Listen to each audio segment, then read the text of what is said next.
Mən dünənki görüşdə İzbim nə dedi? Soruşdum. İltiğin. Səni təhqir elədi, dedi. Dur, Anna cavabını verdi. Bizi də köçə çağırdı. Atama vida elədi. Mənə qəzəbləndi, bu səfər də Zena susturdu. Axırda qayıdıb gəldik. Axşam fikrini dəyişməmişdi. Siz nə fikirdəsiniz? İltihan göyə baxdı. İndi havanın ən təmiz vaxtıdır. Jinjakla bir qədər meşədə gəzmək istəyirik. Sonra da qayıdıb zireh altdan geyinəcəyimiz paltarları geyinib, səhər yeməyini yeyib, zirehimizi geyinib, şəfəqdə əmrini gözləyəcəyik. Jinjak sağ olsun. Mənə göndən hazırlanmış zireh kimi bir şey tapıb. Bunu deyəndə ikisi də ürəkdən və bərkdən güldülər. Görünür, Jinjak'ın tapdığı şeyin zirehə oxşarlığı yox idi. Zena sənə quş qanadlı zireh haqqında bir şey deməyib? Soruşdum. İltihanın gözləri parladı. Sənin zirehin? Yox. Atan onu sənə hədiyyə edəcəkmiş. Sonra mənə verib. Amma mənim zirehimi Ülon gətirdi. Yəni zireh artıq öz sahibinə, sənə çatmalıdır. İltihan sevinib məni qucaqladı. Bu qədər sevinəcəyini gözləmirdim. Hələ Jinjak'ı da qucaqladı. Jinjak güldü. Yaxşı da, bəs mənim tapdığım zirehi kim geyinəcək? İltihan sevinclə dedi. Getdik. Meşəyə tərəf qaçmağa başladı. Jinjak'la bir-birimizə baxıb yenə güldük və ardınca qaçdıq. Payız vaxtı. Gün hələ doğmamış. Alaqaranlıqda. Meşədə qaçmaq necə də gözəl imiş. Sərin hava ciyərlərimə dolurdu. Havada əzilmiş, ovhalanmış xəzəllərin iyindən başqa hansısa xoş ətirlər də vardı. Ah, necə gözəl anlar idi. Kaş tam şəkildə canlandıra biləydim. Jinjak həzlə səsləndi. Sanki əbədi xoşbəxtlik torpaqlarındayıq. İltihan, uzun vaxtdır hərəkətsiz qalmıram, amma artıq tövşüyürəm. Qaydan kimi dayanmamış mənimlə gəl. Zumğəyə, tərimiz soymadan təzə paltarlarımızı geyinək. Xeyli qaçdıq. İltihan haralardan keçməli olduğumuzu yaxşı bilirdi. Claudius'un vaxtında deyirlər, Setra 10 qat daha gözəl imiş. Gedə-gedə danışırdı. Hətta bir vaxtlar fillər də ayaq basıbmış buralara. Vəhşi heyvanların sayı getdikcə azalır, amma elə meşənin sahəsi də. Zumğəyə, səni bura gözü bağlı gətirmişəm. Şəfəqdən sonra da mən gözümü bağlayacağam. Hara istəsən apararsan, ödəşərik. Bəlkə elə İzbim də sənin sadiq dostun oldu, hə? Xalq sacın maraqlı işləri çoxdur, İltiğin. Qaçırdıq və hava ağardıqca min cür çalar ortaya çıxırdı. Ruhumu oxşayan yürüşdən sonra düşərgəyə qayıtdıq və İltiğin tələsik çadırına girib tez çıxdı və paltarları əlimə dürtdü. Get, tez dəyiş, tərini də sil, tələs, hava soyuqdur. Paltarları alıb onlardan ayrıldım. Çadırıma gəlib əynimi dəyişdim. Nazik və yüngül idilər. Nikol'un oğlunun verdiyi sarğını çıxarıb baxdım. Qundar çirkləndirdikdən sonra yaxşı ağarmamışdı. Öz-özümə dedim. Nikol'un oğlu, heç məndən incimə. Zena'nın gətirdiyi təmiz və qırmızıdır. Gülümsəyib, Zena'nın gətirdiyi qırmızı parça ilə gözümü elə bağladım ki, qızılı sümbül və şəmşir gözümün üstündə durdu. Çöldən Fağılın səsi gəldi. İcazə olar Zumğəqi. Gəl, əziz Fağıl. Fağıl içəri girdi.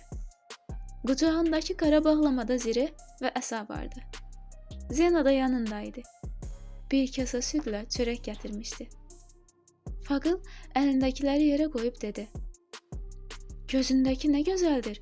And içərəm ki, bu zərif şey qadın əlindən çıxıb. Kimdən hədiyyə aldın, hə? Bunu deyib mənalı güldü. Zena qızardı. Görünür, Fağılın xəbəri yox imiş. Mən də gülüb cavab vermədim. Fağıl davam elədi. Çörəyi, südü al. Zumğəqi, iştahlı ol. Yeməyini ye. Şəfəq vaxtı hazır olacaq. İzbim getməyib. Görək nə məsələdir. Südü və çörəyi utandığından titrəyən Zenna'dan aldım. Təşəkkür edəndən sonra ikisi də çıxdı. Ləzzətlə isti çörəyi gəvələyib yağlı südü içdim. Düşünürdüm ki, insan kimi yaşamaq lazımdır. Pisnis kimi yox. Pisnislər kim bilir indi nə edirdilər və nifrətləri içlərini kim bilir necə yandırırdı. Halbuki rahatlıq və səfa içində idim. Yeməkdən sonra bağlamanı açdım. Zirehi görsəniz, gözünüz qamaşardı. İlk nəzərə çarpan rəngi idi. Elə qara idi ki, parlayırdı. Bir-birinə bərkidilmiş metal parçaları çox səliqəli idi. Hamısı eyni görünüşdə, eyni ölçüdə. Çiyinləri üst tərəfdən çıxıntılı idi. Qoşaqdan aşağı, göndən hazırlanmış hissəsi dizə qədər enirdi. Çəkmələr də fərqli idi. Baldırdan topuğa qədər olan hissədə metal parçaları bərkidilmişdi. Dizliklər və qolçaqlar da qara idi. İlon və Kemin zirehi kimi bunun da dəbilqəsi yox idi. Claudius'un xəyalındakı kimi. Kamanı çiynimə keçirib, sadağı belimdən astım. Zenanın verdiyi hər şeyi götürdüm. Əsanı da götürüb çıxdım. Şəfəqə lap az qalmışdı. Rəhbər çadırına getdim. İçəri girəndə Fagıl, İltığın, Zena, Izbem, Jelkosek, Qamçaq və Zöbəği mübahisə edirdilər. Fagıl qəzəblənmişdi. Məni görüb dedi. Gəl Zümrəyə, gəl. Bu işdən mən baş aça bilmirəm. Bəlkə sən nəsə anlayasan. Bunu deyib ayağa qalxdı. Izbemdən başqa hamı qalxdı. Keçib oturmaq istəyirdim ki, Ölan içəri girdi. Şəfəq vaxtıdır, biz hazırıq. Bundan başqa, çöldə silahlılar qaynaşır və çadıra yaman çəp baxırlar. Bunu deyib gözlərini İzbemə zillədi. İzbem ixtiyarsız baxışlarını qaçırdı. Mən dedim. Müzakirəmiz quturana qədər çadırın girişində durun Ölan. O yumruqlarını sinəsində çarpazlayıb çıxdı. Hamı oturdu. Üzümü qocaya tutdum. Nə olub Fagıl? Fagıl incik halda dedi. Sümrəli, burada 4 dəstə var. Birincisi mən, İltığın və Zenadır. Yolumuza sadiqik. İzbem 2-ci dəstə. Jelkosek 3-cü dəstə. Zöbəği və Qamçaq da 4-cü dəstə olub. İndi çıx işin içindən. Övladlarım hərəsi əlinə bir bayraq alıb vuruşurlar. Halbuki hamımıza tapşırılan budur ki, əsa kimdədirsə hökm onundur. İzbemə nəzər salanda bir gözünün içini tamam qan dolmuş gördüm. Hər şeyi unudub dedim. Gözünə nə olub İzbem? İstehsalə gülümsədi. Gecə getməyə hazırlaşırdım. Təsadüfən xırda qarmaq gözümə girdi. Qan təmizləyəndən sonra təbib dedi ki, artıq gözüm görməyəcək. Onda başa düşdüm ki, müjdələnmiş mənəm. Xalqsac mənə işarə verir. Qərarlaşmışam. Üstünlə döyüşəcəyim. Hər şeyimi qurban verməli olsam da. Əvvəlcə əsa, zirə və kitabları almaqla başlayacağam. Sizə bu qəbilədən çıxmaq qadağandır. İltığın dedi. Dəli olmusan İzbem? Üstünlə döyüşmək istəyirsənsə bizimlə gəl. Hələ də anlamırsan ki, üstün elə pisnisin özü Krosdur. İltığın cavab vermək istəyəndə dayandırdım. İzbem davam elədi. Adamlarıma əmr vermişəm. Çadırın qabağında yığışırlar. Kros, səni öldürməmiş əl çəkməyəcəyim. Zena ağzını açanda ona da əlimdə dayanmaq işarəsi verdim, amma qız susmadı.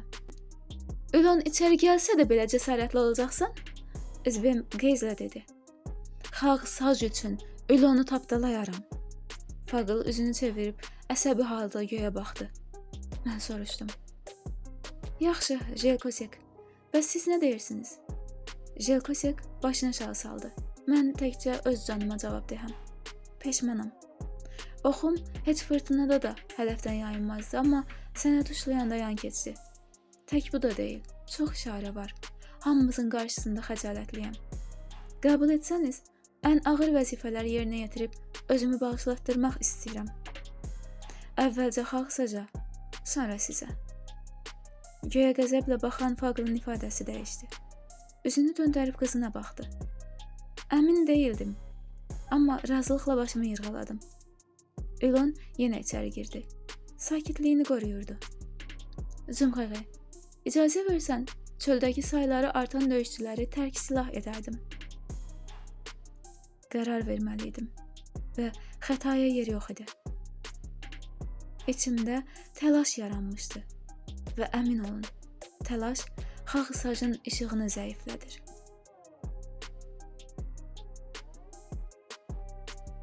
Dodağımı dişləyib dedim. Girişdə durun və xəbərsiz heç nə etməyin. Ülon sanki qəzəblə yumruqlarını sinəsinə sıxıb çıxdı.